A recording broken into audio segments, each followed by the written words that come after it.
ఒక్క నోవాహును చూస్తుంటే అంతా చెడిపోయారు, చుట్టూ ఉన్న వాళ్ళతో చెడిపోయారు. ఎంతమంది చెడిపోయిన వారి మధ్యలో ఒక్క నోవాహు నీతిమంతుడిగా బ్రతుకుతుంటే ఆ ఒక్కడిని చెడగొట్టడం పెద్ద కష్టమా?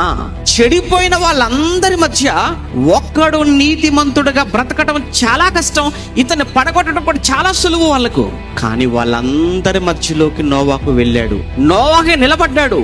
120 ఏళ్ళు వాక్యం చెప్పి చెప్పి చెప్పి చెప్పి వాళ్ళను మార్చాలనుకున్నాడే తప్ప వారిలా నోవాహు మారిపోవాలని మాత్రం నోవాహు అనుకోలేదు. వారిలో నోవాహు ఒకడు కాలేదు. ఎంత గొప్ప విషయం కదా! నోవా గురించి ఆలోచిస్తున్నప్పుడు అదే అనిపిస్తుంటదండి.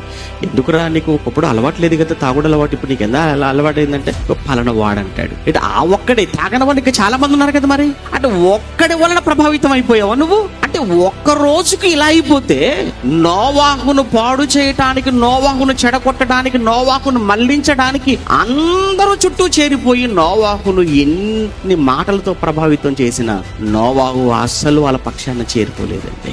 వారిని మార్చాలి, వారిని తిప్పాలి అనుకున్నాడు దేవుని వైపుకు.